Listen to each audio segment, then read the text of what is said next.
He is someone that we have. I feel like if there's one soccer program that we've mentioned more than any other program in America, really since the start of the college season, it has been NC State. We had a chance to talk to their head coach. Obviously, Donovan Philip is someone that is very close to the network and is someone that we've called his name a million times. I got to broadcast a couple games for him last year, including their international friendly against Liga MX side that came up to Flint, which was a really cool sight to see, a little Mexico versus United States matchup there. But Donovan Phillip has been someone that we have been keeping a close track on, and he was their dark horse. NC State was JT's dark horse coming into the year, and he said that pretty loud and proud, and Donovan Phillip was a big reason for that. But the 21-year-old St. Lucia native under contract through the 2027 season with 3 additional club option periods through June 2030. He will occupy an international roster spot. Colorado selected Phillip number 62 overall in the 3rd round of the 25 MLS Super Draft as he started for obviously NC State, as we've talked about.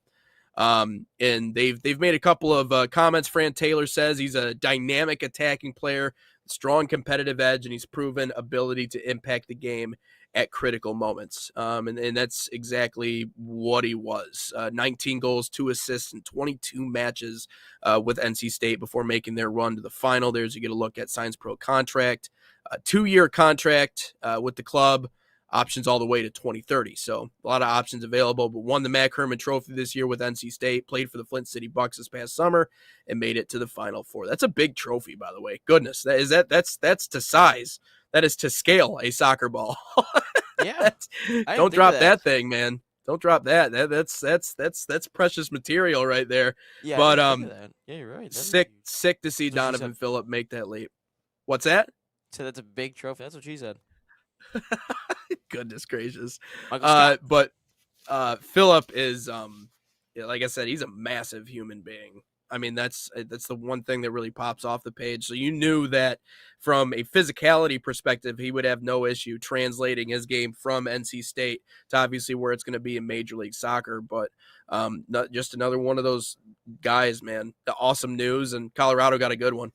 Yeah, I would agree. My first ever broadcast for the National Soccer Network was their win in the quarterfinals, and I kept calling him Phillips, and John told me at halftime it's Philip, no S. So shout out to some broadcasting mistakes. But I do also want to point this out. I know we got some time here, but I also want to point this out in terms of soccer. And we talked about, last week, Dan White saying that, he doesn't like soccer. And I think a lot of people don't like the game of soccer because they don't understand it. And I think a lot of people don't like things that they don't understand. Like you'll hear a lot of people say they don't like food because they've never tried it before. Never tried it, but, right? Like if we're looking at Donovan Phillip's pathway and Phillip, his pathway, and we're talking about his path to pro here.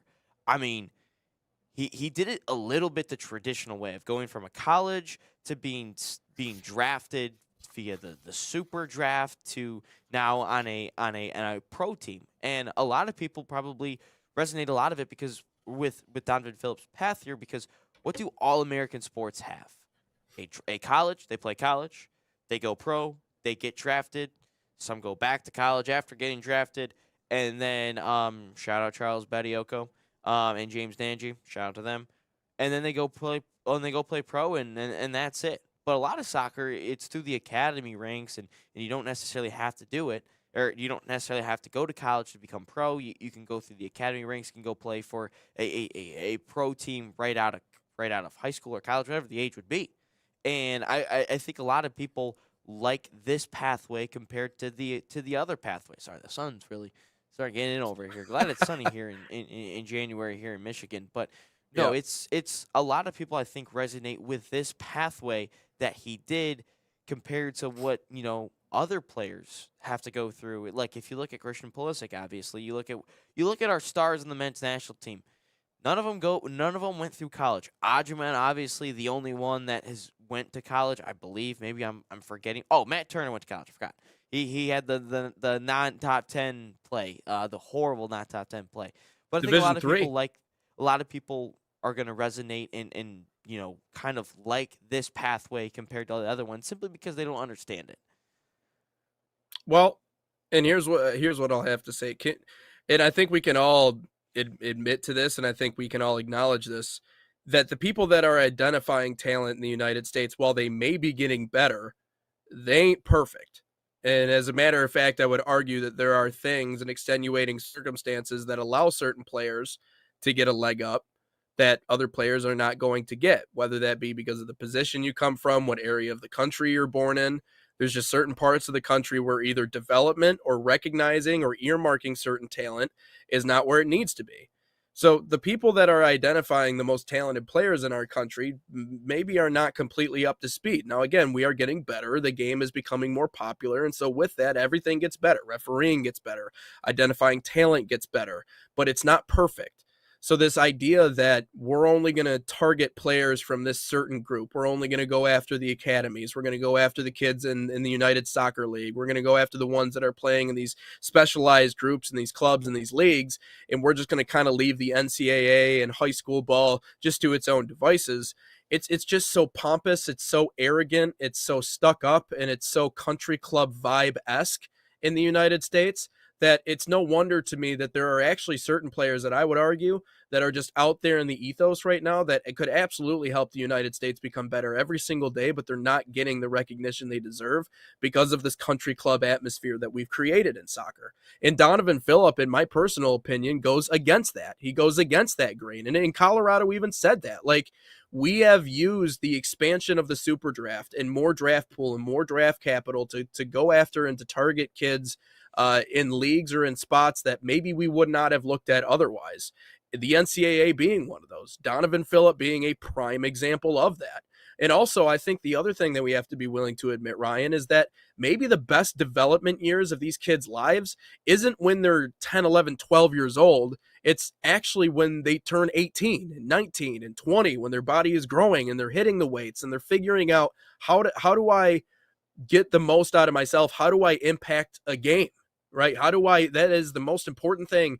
Any college athlete, if you want to go play, find how you impact a game. You don't have to do everything. Find the one thing that you do better than anybody else and become the best damn person at that one job. Now, Donovan Phillip is versatile. He can do everything. But for us to be like, once they get to college, we've already seen what their development is. They can't turn into anything else. That's hogwash. That's hogwash. And I know that scouts and talent developers and people who run these clubs they're gonna be the first one to tell you. Well, I can tell. Well, right away I can tell. I can just tell at 9 years old that they're gonna be. No, you can't. No, you can't. Just stop it. The Stop it with next that. big Stop. thing. Yeah, stop tricking these parents into spending thousands upon thousands of dollars because I mean I get it, it's a The business, next right? You want to Messi. make your money. No, he's not. Just because he wears the uniform doesn't mean he is him. So it is that's the thing that always I think to me if there's one thing that pops off the page the most about this, it's that yeah, he did take an unconventional route, but I think it serves as a reminder that there are more players like him out there. Donovan Phillip is not the only one in this list. There are other players that are just like him that again are just fighting for that chance, fighting for that opportunity in a league that, or in a pathway that is otherwise again disrespected because we want to be like Europe. What is it with me and the accents today? We want to be like them, but so bad that we're not even willing to kind of investigate those things. But yeah, I mean, I think of Patrick Ajiman. I mean, he was what, Division 3.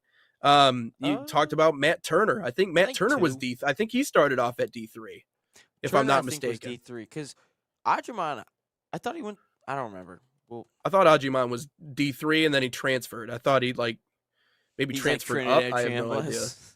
Yeah, exactly. Well, yeah. So I always love seeing the small school kids do well. The Indiana Wesleyan, who's in the NAI, they play Cornerstone every year. They actually just had a guy promoted from the G League to play for the Spurs.